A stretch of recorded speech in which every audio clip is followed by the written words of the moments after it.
We all hope we live to a ripe old age, but how do you imagine you're going to be looked after when you can no longer look after yourself? You might imagine a care home as being little more than a bed, nursing staff and 3 meals a day, but how does a massage, film screening or on-site garden cafe sound? Nightingale Hammerson is a care home for older people that has served the Jewish community for over 175 years. We went to find out how they are putting quality into older people's lives.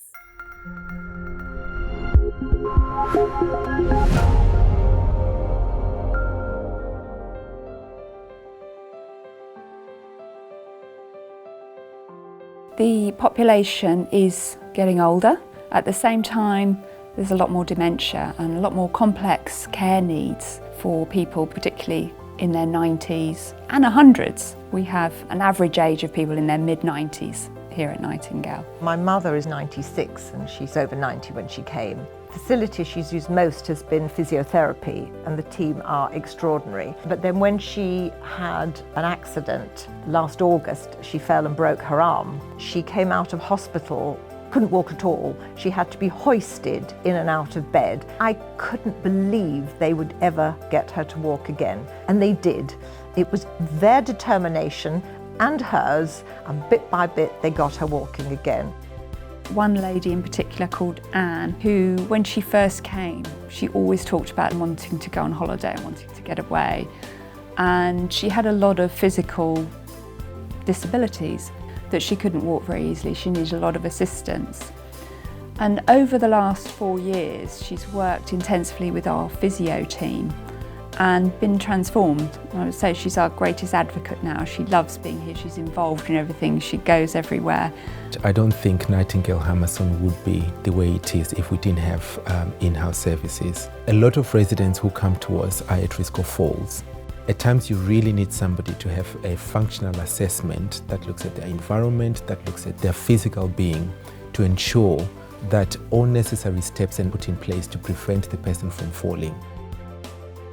We're very much led by our residents, so they come to us with ideas and we're always listening and open. I would highlight, for example, at the moment we're the first Playlist for Life site, which is a digital tailored music playlist project for residents, whereby instead of playing everybody Vera Lynn, it talks to every individual resident and says, what's your favourite music? And then allocates people an iPod with their own playlist that they can listen to any time.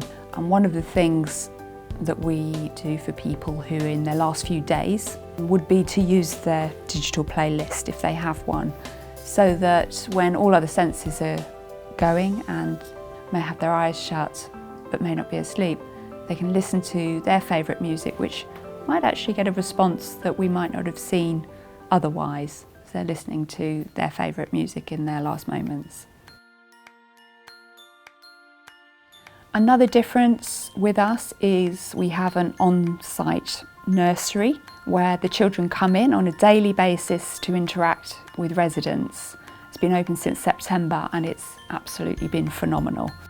When you have kids, they will come in, they will bring laughter, they will sing songs, they will do funny things, and residents like that. So some of the activities which do happen are baking. Whenever we've always done baking with our residents, the children, when they're doing it, there's fun in every step and in everything that they're doing. One of our residents fed a baby in the toddler group with a bottle. She'd never done that before in her whole life, and she's in her 90s. So she was, very emotional. And we're in tears quite a lot watching what the nursery does. I would have to say the proudest moment was when we found out that our regulator, the Care Quality Commission, the CQC, has rated us outstanding. So we are now effectively in the top 1% of elderly care homes in the country. The atmosphere is wonderful. It's a wonderful little picture. It says, "This is my home, so please remember when you come in, you're entering my home."